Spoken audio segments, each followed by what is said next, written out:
To speak on 15M first. I wish to express my enthusiastic support for the proposed agreement with Anani Enterprises Consulting LLC. Dr. Chike Akua, the founder of the organization, appears to have both personal and professional expertise in providing culturally relevant instructional support that is not just beneficial, but absolutely vital for cultivating an inclusive and equitable learning environment where students can thrive. We are experiencing in our culture today an erosion of people's constitutional and human rights. Every day we hear stories in the news about ICE agents arresting citizens of this country and illegally deporting them to other countries where they are either detained and or deported to a third country without due process. This initiative represents a necessary step to ensure the safety of the families in this district, to remind people of what the words inalienable human rights actually mean. If we do not provide this type of education, the people who would divest them of those rights are more likely to succeed. In fact, the dismantling of education is often the first target in authoritarian regimes to cement power because an informed public is the biggest threat to their power. By investing in this partnership, we are investing in the future success and well-being of not only our students, but our country. My hope is that this initiative will help students recognize their voices matter so that they can stand up and make sure that they are seen, heard, and valued within the school community. I hope that it will cultivate a stronger sense of belonging for all, particularly for those who may feel marginalized or underrepresented. Everyone deserves to feel safe, affirmed, and fully embraced for who they are, and to feel empowered to stand up to those who would abuse power at the national, state, or local level. I am optimistic that the collaboration with Anani Enterprises will prevent our school district from collapsing under such abuses of power, fostering a more inclusive, equitable, and ultimately successful learning environment for all students at a time when we need it the most. I urge you to approve this agreement in the hopes that it will provide lasting benefits to our entire community. The investment in our students and their futures is an investment in a brighter tomorrow. Moving on to 15N. I graduated from university in 2002, 9 months after September 11th, and the economy was in a downturn. Housing prices were skyrocketing, unemployment was rising, the promise of a good career awaiting anyone after college was broken. And because of this, I struggled with generalized anxiety disorder. The thing that saved me during that time was mindfulness. I've learned the techniques of mindful breathing, muscle relaxation, noticing thoughts and feelings as they come, allowing them space, accepting them, taking care of them, and letting them go. Mindfulness saved my life. It also saved the life of a friend of mine who was struggling with suicidal ideation. The night before he was going into an intensive outpatient treatment, I sat with him and taught him the mindful breathing techniques I had learned so that he could survive until the next morning.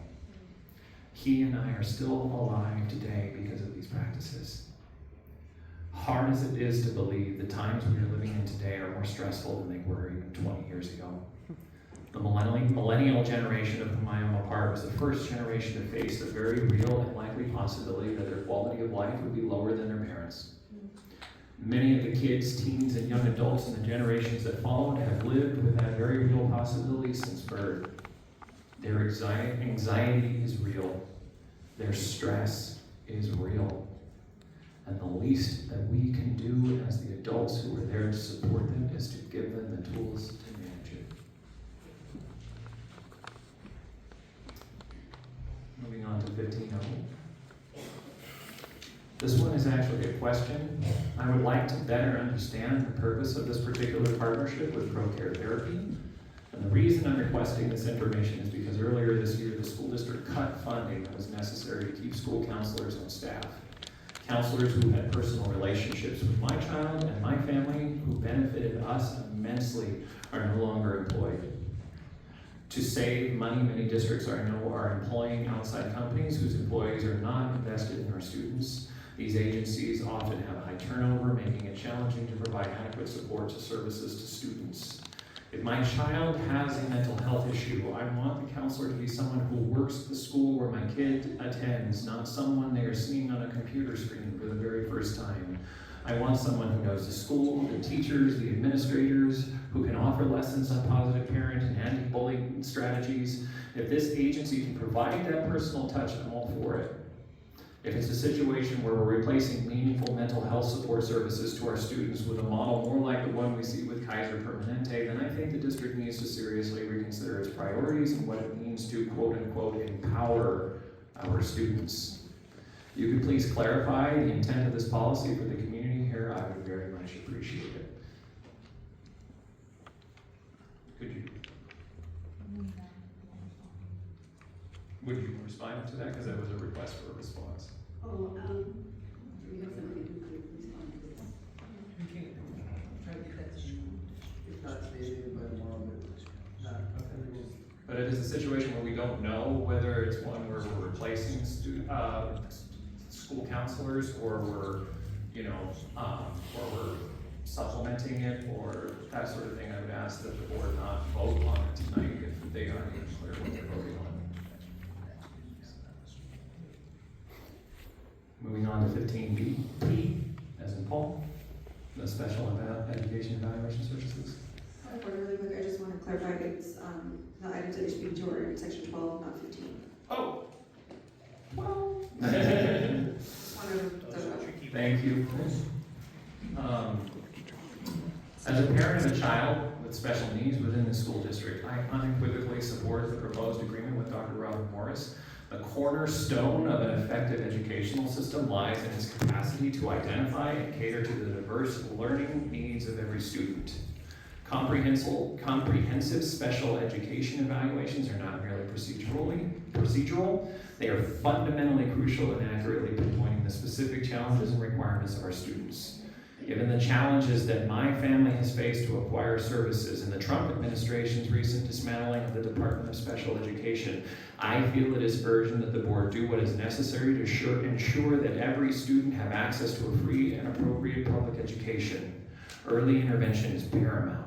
By addressing learning differences and challenges at the earliest possible stage, we can prevent students like my child from falling behind and foster a lifelong love of learning. Accurate assessments from qualified professionals who are in compliance with the law are equally vital. As I have mentioned previously, my son was illegally denied an IEP for 2 years because the district determined he was performing above academic level.